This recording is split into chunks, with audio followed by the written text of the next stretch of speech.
and he was off balance. He must have been.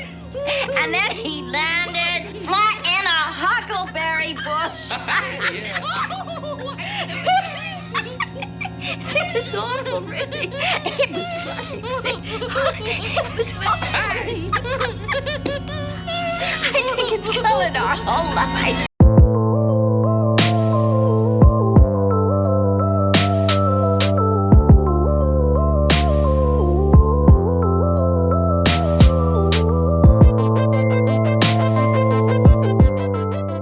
Who's Afraid of Virginia Woolf is a film that came out in 1966 that's directed by Mike Nichols. So, Who's Afraid of Virginia Woolf is a $50 patron request from a new $50 patron that goes by the name of Ryan Oliveira. I hope that's how you pronounce it.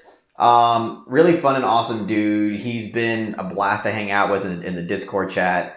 And if the Discord chat is something that you would have huge interest in, $5 a month on Patreon. You get to recommend movies on a weekly basis. You get to hang out with us during movie nights and the Saturday night voice chats where we discuss the weekly recommendation.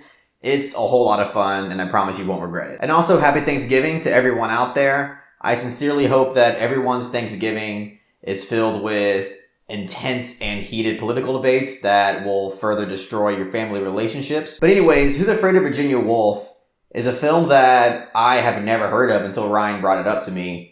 And I kind of assumed it was a bit more on the obscure side, but I was completely wrong because when I looked this film up, I learned that it had won 5 Oscars, which is pretty insane. So just for that reason alone, I was pretty damn interested to see what this film had to offer.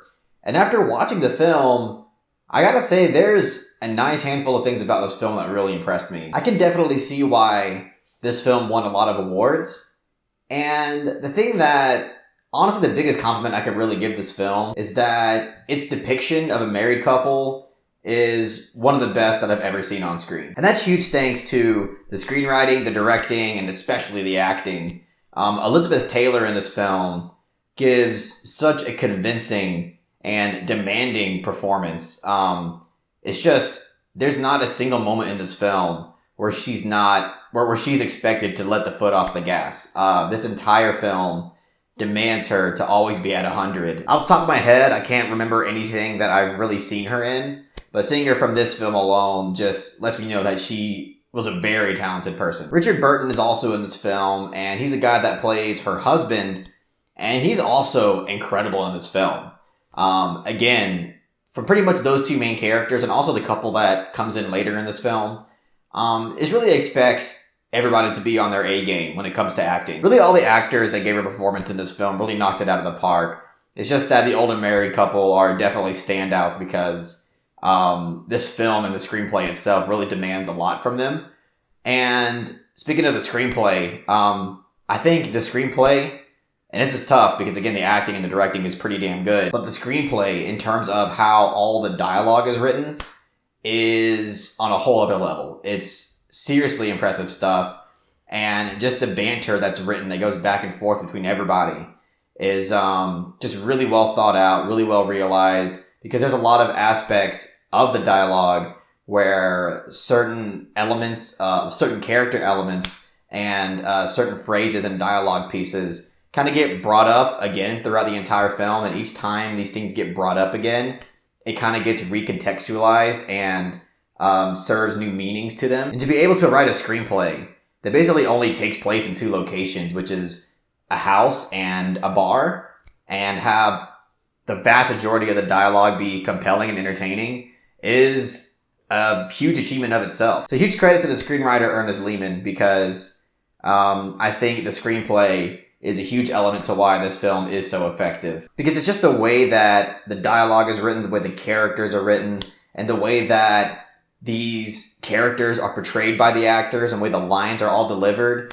It just makes it such a riveting experience. And it's usually why I believe that this film does depict such an excellent picture of what a crumbling marriage looks like. Because it's just a great expression of what marriages kind of evolve into. To where in the beginning, it's mostly love, and then it evolves into something that's this complicated hate-love relationship. And it's just because there's so much baggage built up with time that there's a lot of complexities and a lot of ins and outs that have to do with certain things that they've done in the past and certain issues that they've run into that now have created such a monster that they didn't expect. And I gotta say, this film reminded me a lot of a film that I have seen previously called Carnage from Roman Polanski.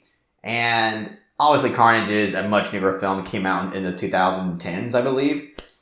And I really like that movie quite a bit. I think it's an awesome movie that a lot of people don't really talk about. I mean, it's based on a play, so it's not fully original, but just the execution of that film and the acting, and again, just the way it's all written, I think is really compelling and entertaining. But the reason why it reminds me a bit of Carnage, because it just has so much to do with, like, two different couples colliding with each other, and they kind of use each other's company as an avenue to kind of expose each other and vent all their problems to.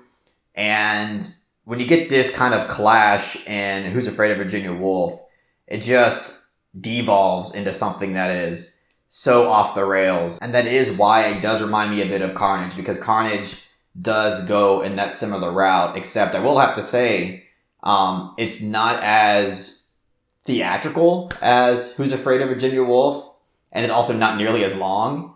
And I think those are two things that Who's Afraid of Virginia Woolf has kind of going against it, because those are two things that I feel like actually did drag the film's quality down a bit. Because again, this is a film that takes place, I guess theoretically, over the course of a night. Because this film is 2 hours and 10 minutes long, and I feel like that's possibly too long of a runtime for a concept like this. Not saying that it's impossible for a film to have this runtime and for it to be just fantastic through and through. But overall, it does hit a point in this film, like somewhere in the second act, to where, this kind of banter and this kind of conflict that keeps happening back and forth between everybody. The shtick starts to get a little bit old, and you really kind of want the film to get where it needs to be going to. And I just feel like it takes way too long for the film to get to that point. And then when it does get to this third act, which is mostly good and effective, it does reach pretty far into something that is pretty theatrical and tries to kind of have this revelational moment with Elizabeth Taylor's character. And I don't think it fully worked for me, and it could just be because of the fact that the execution was just a bit over the top. And most of the film feels pretty natural with its dialogue. Like, even though a lot of the dialogue is clever, it's quippy, it's fast, most of it does a pretty good job at making it feel natural and real. But then when you get the third act, I feel like a lot of the dialogue comes off a bit too artificial and theatrical. So in all honesty, I do feel like this film would have been fantastic if it was an hour and a half long, and also if it would have dialed back its theatrics a bit in the third act. I feel like this would have been a damn near perfect film. So I'm going to give Who's Afraid of Virginia Woolf a strong 7 out of 10. So yeah, even though the second half of this film I wasn't that huge on, it has a pretty much perfect first half. So obviously I would still highly recommend this to everybody who hasn't seen it yet. This is a film that I would think would be on Criterion, but it's not. I think it was on the Criterion channel for a little bit, but it's been taken down. I think Perry told me that the same director of this film also directed The Graduate, Mike Nichols, and that makes me really excited to watch The Graduate. I know that it might be blasphemy for me to say that I haven't seen The Graduate yet, but this film is definitely propelling me quicker to check that film out. But anyway, that's all I got to say about Who's Afraid of Virginia Woolf. If you really enjoyed what I had to say about the film, just give it a thumbs up and share it amongst your friends. And don't forget to subscribe to the channel to be updated on more film-related content.